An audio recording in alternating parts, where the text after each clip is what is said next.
"Hey, watch your space," someone muttered, but the voice was swallowed by the metallic clatter of weights and the low hum of treadmills.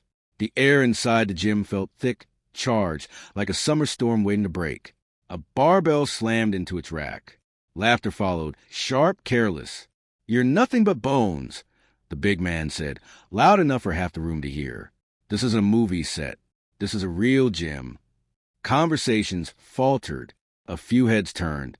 Others pretended not to notice, eyes glued to mirrors and phone screens. The man being addressed, lean, calm, almost unassuming, stood still beside the squat rack, his hands resting lightly at his sides. He didn't look angry. He didn't look embarrassed. He looked present, as if he were listening to something deeper than the insult. Before this story goes any further, take a second to subscribe, because stories like this deserve to be heard. The larger man stepped closer, his shadow swallowing the space between them. Plates clinked as someone nearby quietly removed weight from a bar, trying not to draw attention. The room seemed to hold its breath. Was this about pride, strength, respect, or something far more human? The need to be seen, to prove worth in a world that measures people by appearances? The lean man finally lifted his gaze, not to challenge, not to threaten, just to meet the other's eyes. And in that silent moment, the entire gym felt the question hanging in the air. What defines strength when no one is watching? And what happens when someone finally shows you the answer? The gym sat on the corner of a busy street, its windows fogged from the contrast between cool morning air and the heat of exertion inside. Regulars came for different reasons: discipline, therapy, routine, escape. Few came looking for confrontation. He had arrived early, as he often did, preferring the quiet before the after-work rush. The rhythm of movement mattered more to him than the weight itself. Precision over spectacle. Control over noise. His name was Bruce, though most people didn't know it yet. To them, he was just another newcomer with a lean frame and an unfamiliar face. He watched people between sets, not with judgment but curiosity. A young man straining under too much weight, desperate to impress no one in particular. A middle-aged woman counting reps under her breath, reclaiming strength she thought she'd lost. A retired firefighter moving slowly, deliberately, honoring joints that had carried him through decades of service. Strength, Bruce believed, was never just physical. It was a conversation between body and will, between fear and patience. The confrontation began as an interruption to that quiet understanding. The larger man, known to regulars as Rick, had built a reputation as the gym's loudest presence. He was strong, undeniably so, but his strength came wrapped in performance. He lifted with force, dropped weights with crash, and measured worth in visible strain. When Rick noticed Bruce working with controlled, fluid movements instead of heavy loads, he smirked. To him, the gym was a stage, and Bruce, he assumed, was an unqualified extra. What Rick didn't know was that some people train not to be seen, but to understand themselves. Rick's laughter carried across the weight room, like a challenge thrown into still water. "You call that a workout?" he asked, loud enough to gather an audience without officially asking for one. Bruce didn't respond immediately. He finished his set, placed the bar down without a sound, and wiped his hands with a small towel. The pause wasn't avoidance. It was choice. He believed reactions should be intentional, not reflexive. Rick mistook the silence for submission. "Look, man," he continued, rolling his shoulders, veins pronounced under his skin, "people come here to get strong, not to dance around with empty bars." A few people shifted uncomfortably. The gym had an unspoken code: mind your own work. But codes weaken when someone tests them loudly enough. Bruce finally spoke, his voice calm, almost conversational. "Strength is a conversation with yourself," he said, "not a performance or others." Rick scoffed. "Sounds like something people say when they can't lift real weight." There was the assumption that strength must be proven outwardly to exist at all. Bruce had encountered it many times, in different places, different forms. The world often trusted noise over substance. He picked up a light plate, turning it in his hands as if considering its shape. "Tell me," he said, "when you train, what are you building?" "Muscle," Rick replied instantly. "Power. Presence." Bruce nodded. And when the noise stops, Rick frowned, unsure what that meant. The question lingered unanswered as the hum of machines resumed around them. Somewhere in the room, a young lifter paused mid-rep, listening, not to the words themselves, but to the tension beneath them. Because sometimes the most important battles in the gym aren't fought with weights. They're fought with beliefs. The morning crowd thickened, bringing with it the scent of pre-workout drinks and the sharp tang of determination. People resumed their routines, but attention flickered back to Bruce and Rick in brief, stolen glances. Conflict had a gravity of its own. Rick loaded more plates onto his bar than usual. The metal clanged with each addition, a declaration. If strength was a language, his dialect was volume. He positioned himself for a heavy bench press, eyes scanning the room to ensure witnesses. Bruce stepped aside to give space, not out of deference but respect for safety. He watched as Rick lowered the bar to his chest and pressed upward with a roar. The rep was successful, though uneven. The second rep faltered. The third required a spotter to intervene. Rick sat up, breathing hard, scanning faces for admiration. He found some nervous smiles, polite nods. Performance rewarded itself, even when flawed. Bruce returned to his station, moving through a sequence of controlled push-ups that flowed into handstands against the wall. No clanging plates, no shouted counts, just precise, quiet exertion. A teenager nearby stared, wide-eyed. "How?" he whispered to no one in particular. Bruce held the position for a long moment, then lowered himself with care. When his feet touched the floor, he noticed the teenager watching. "Balance," Bruce said simply. "Balance before force." Rick overheard and shook his head. "Balance doesn't win fights," he muttered. Bruce met his gaze. "It prevents them." The words landed heavier than any barbell, not because they were loud, but because they carried the weight of experience. Around them, the gym continued its rhythm, but something had shifted. The conversation was no longer about who could lift more. It was about what strength meant and who got to define it. By mid-morning, sunlight streamed to the high windows, casting long rectangles across the rubber flooring. The gym felt warmer, busier, louder, yet the tension between Bruce and Rick remained like a low-frequency hum beneath the noise. Rick couldn't let it go. The calmness unsettled him more than defiance would have. He was used to confrontation escalating into shouting matches or silent retreats.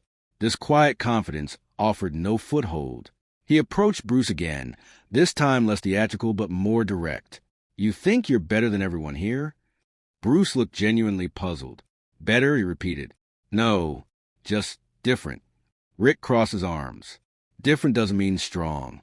"True," Bruce agreed, "but strength isn't always visible." Rick gestured toward his own physique. "This is visible." Bruce nodded. "It is, and it's earned, but it's only one kind." The conversation might have ended there, but Rick felt the invisible audience again, the subtle awareness of people listening without appearing to. Pride thrives on witnesses. "Prove it," Rick said. "Show me this invisible strength." Bruce considered the request, not as a challenge, but as an opportunity. He believed demonstrations should teach, not humiliate. "What would you like to see?" he asked. Rick smirked. "Something real." Bruce glanced around the gym, the mirrors reflecting effort, the weight scattered like punctuation marks in a language of strain. Real strength, he thought, wasn't about defeating someone. It was about revealing possibility. He stepped into the open space near the mats. People noticed. Conversations softened. The air shifted again, not with hostility, but anticipation. Because sometimes the most powerful demonstrations don't begin with aggression. They begin with a question. "Are you ready to see differently?" Bruce knelt on the mat and placed 2 fingers against the floor, testing the surface as if listening through his fingertips. The gesture seemed almost meditative, out of place in a room defined by exertion. Rick watched with folded arms, skepticism etched across his face. "What is this yoga?" he muttered. Bruce didn't respond. He extended his legs behind him and slowly lifted his body, balancing on 2 fingers and the toes of 1 foot. The position looked fragile, impossible. Yet his body remained steady, aligned, controlled. A hush spread across the gym. Even the treadmill runners slowed their pace, eyes drifting toward the center of the room. Seconds passed. Then more.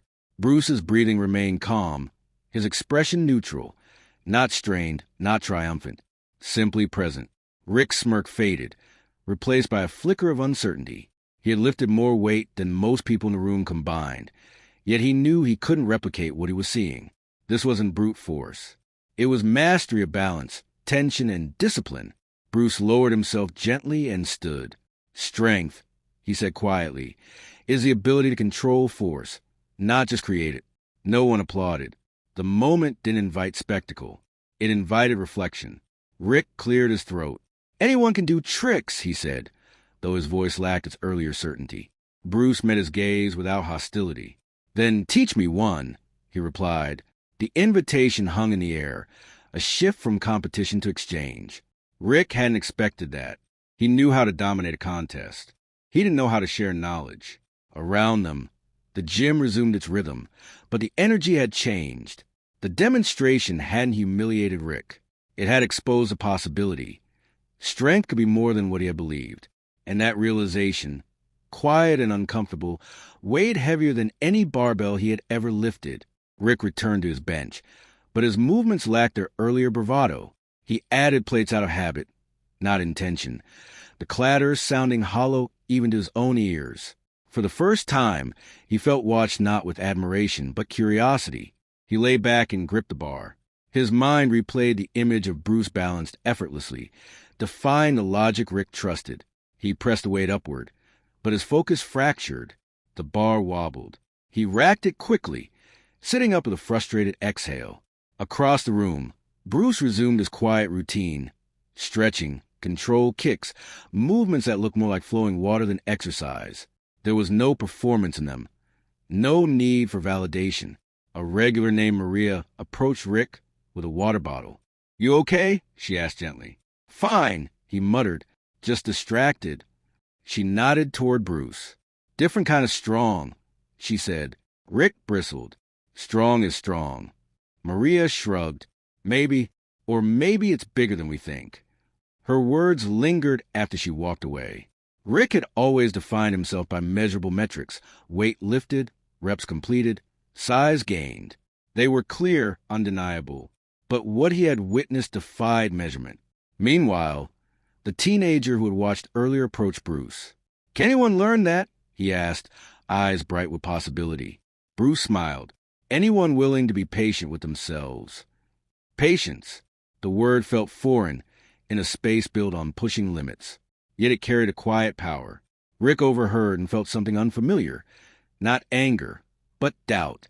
If strength required patience, balance, and self-awareness, had he been training only part of himself? The question unsettled him more than any insult ever could. The afternoon crowd began to filter in, bringing louder music and the after-work urgency of people chasing progress in limited time. The gym's energy shifted toward intensity again, but the earlier moment lingered like a memory no one wanted to disturb. Rick sat at the edge of a bench, staring at his hands. They were strong hands, calloused, capable, proof of years of effort. Yet they felt unfamiliar, as if he were seeing them for the first time. He watched Bruce guide the teenager through a simple balance drill, offering quiet corrections. There was no condescension, no impatience, just presence. "You're wasting time," Rick called out, more to reclaim his old certainty than to criticize. "Kid needs real weight if he wants real strength." The teenager hesitated, glancing between them. Bruce placed a reassuring hand on the boy's shoulder. "Strength begins with control," he said. "Weight comes later." Rick shook his head, but his protest lacked conviction. He remembered his own early days, lifting too heavy, chasing approval, ignoring injuries. He had equated pain with progress. Maria approached again, wiping sweat from her brow. "You ever notice," she said to Rick, "how some people make others better just by being calm?" Rick didn't answer. He didn't want to admit he had noticed. Across the room, Bruce demonstrated a slow, precise movement, explaining how tension traveled through the body. The teenager listened intently, mimicking the posture with surprising focus. Rick felt a pang he couldn't name. It wasn't jealousy. It was recognition. He had spent years building strength for himself, yet he had rarely used it to lift others. The realization sat heavy in his chest. Strength, he began to understand, might not be measured by what you can carry, but by what you help others carry. The turning point arrived quietly, without announcement. Rick approached Bruce as the gym's noise swelled around them. For once, he didn't perform for an audience. His voice was low, almost hesitant. "Show me," he said. Bruce looked up, meeting his eyes with the same calm he had carried all day. "Show you what?"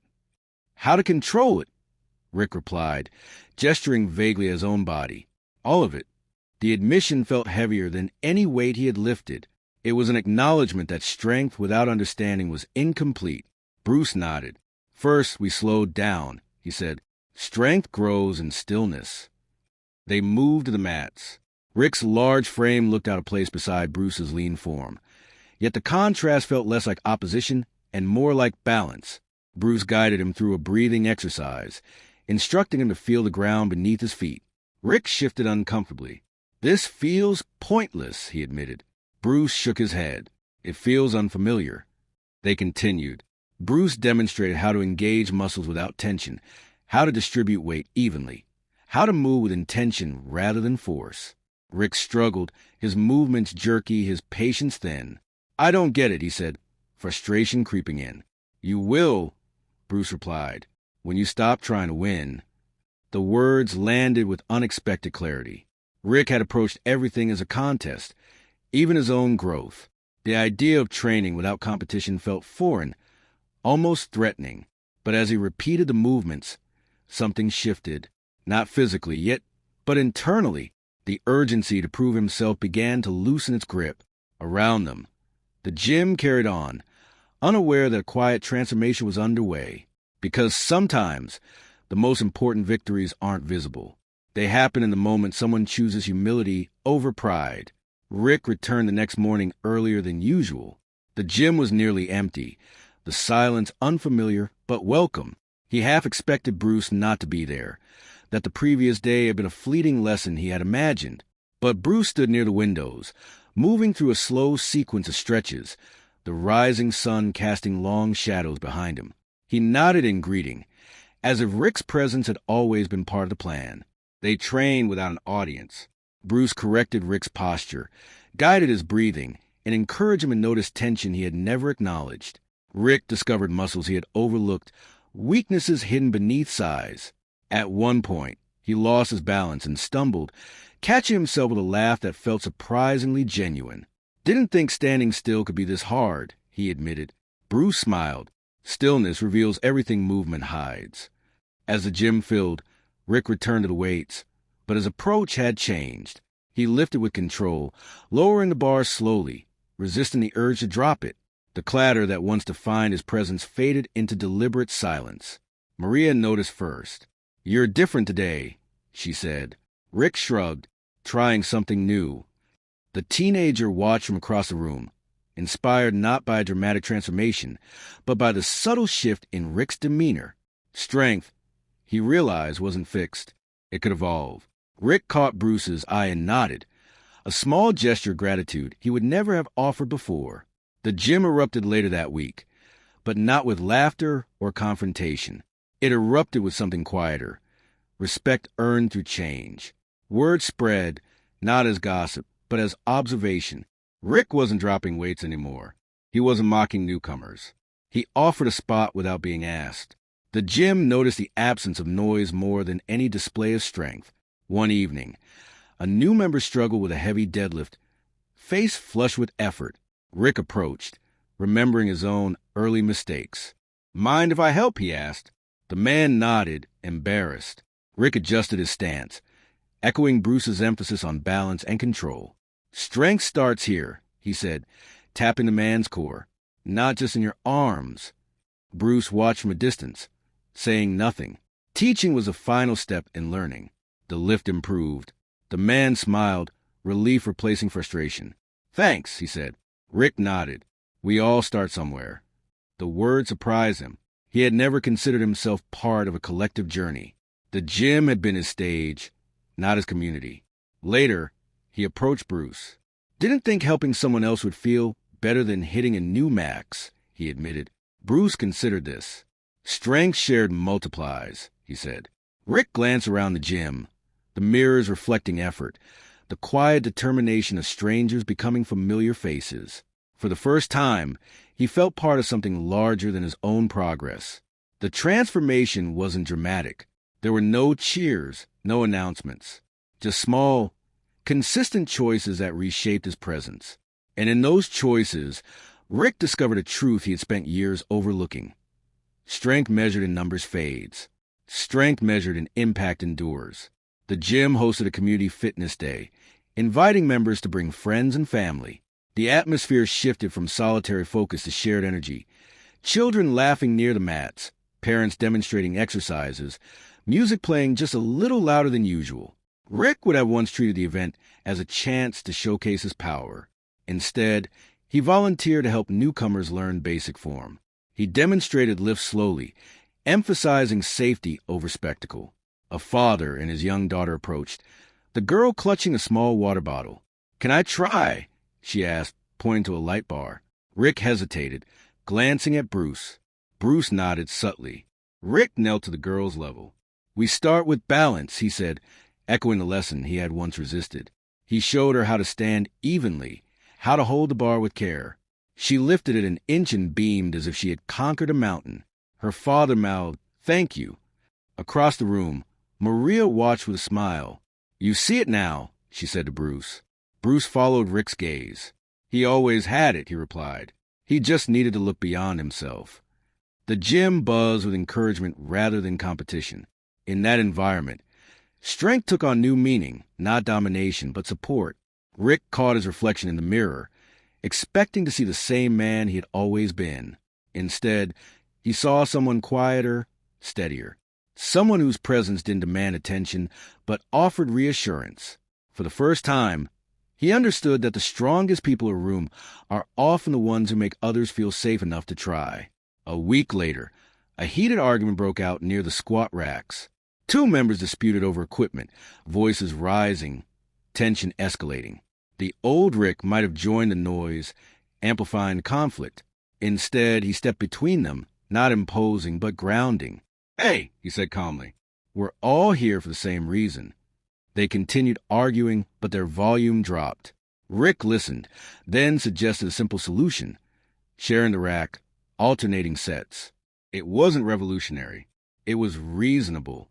The conflict dissolved as quickly as it had formed. One man muttered an apology. The other nodded. The gym's rhythm resumed. Bruce watched from across the room, a quiet pride in his expression. He hadn't taught Rick to avoid conflict. He had taught him to transform it. Later, Rick sat beside Bruce on the bench. "Didn't think I'd be the guy calming people down," he admitted. Bruce smiled. "Strength isn't about overpowering others. It's about steadying the ground beneath them." Rick considered the words. He had spent years building a fortress around his identity, believing strength required constant defense. Now he saw it differently. True strength created space for others to stand. The gym, once his arena, had become a place of connection. And in that shift, Rick discovered something unexpected: peace. Months passed, marked not by dramatic milestones, but by steady growth. Rick continued training, still strong, still disciplined, but guided by a deeper understanding. He no longer measured his worth by the plates on his bar. One evening, he noticed a newcomer lingering near the entrance, a thin man clutching a gym bag, eyes scanning the room with apprehension. Rick recognized the posture immediately. It was the same uncertainty he had once mocked. He approached gently. "First day?" The man nodded. "I don't belong here," he admitted. Rick shook his head. "You belong anywhere you decide to show up." He guided the man through a simple routine, emphasizing patience. Across the room, Bruce observed without intervening. The lesson had come full circle. The newcomer left that night with a small smile, shoulders slightly less tense. Rick watched him go, remembering his own first steps into understanding. Strength, he realized, was contagious when offered without judgment. He turned to Bruce. "You changed this place," he said. Bruce shook his head. "You did." Rick considered that. Change wasn't a single moment of revelation. It was a series of choices made daily, often unnoticed. And in those choices, the gym had become more than a room of weights. It had become a community built on respect. On Bruce's last day at the gym, he arrived as quietly as he always had. There was no announcement, no farewell speech. He completed his routine, moving with the same calm precision that had first drawn attention months earlier. Rick sensed something different. "You're leaving," he said, more statement than question. Bruce nodded. "My work here is done." Rick felt a surprising tightness in his chest. "You didn't just teach me to train," he said. "You taught me to see." Bruce placed a hand on his shoulder. "You were always capable of seeing. You just needed stillness." They stood in silence, the gym's familiar sound surrounding them. "Will I ever be as strong as you?" Rick asked. Bruce smiled. "You already are, just not in the way you once believed." When Bruce walked out, the door closed softly behind him. No applause, no spectacle, just the quiet departure of someone who had shifted the room without ever raising his voice. Rick returned to the mats, guiding a small group through balance drills. His voice carried calm authority, not dominance. The gym erupted, not in noise, but in understanding. Strength wasn't about size. It was about presence. Years later, the gym looked much the same, mirrors lining the walls, weights stacked in familiar rows, sunlight cutting across the floor each morning. New faces came and went, each carrying their own reasons for stepping inside. Rick remained, not as the loudest voice, but as a steady one. He greeted newcomers, offered guidance, and trained with the same deliberate control Bruce had shown him. Sometimes, a young member would ask about the framed photo near the entrance, a simple picture of a lean man demonstrating a balanced pose. Rick would smile and share the story, not of humiliation or dominance, but of transformation. "He showed us that strength isn't about being the biggest," Rick would say. "It's about helping others stand." The lesson spread quietly, shaping the culture of the gym. Conflict softened. Encouragement replaced mockery. People lifted not just weights, but one another's confidence. Rick still pursued progress, still challenged himself, but he no longer feared being seen as less. He understood that true strength included vulnerability, patience, and the courage to change. On quiet mornings, he would pause near the windows, feeling the ground beneath his feet, breathing steadily. In those moments, he sensed the enduring presence of the lesson he had once resisted. Strength, he knew now, was not proven in 5 seconds. It was revealed over a lifetime of choices. And somewhere in gyms and communities far beyond that corner building, the ripple continued. People choosing respect over ridicule, patience over pride, presence over performance. From which part of the country are you watching this story?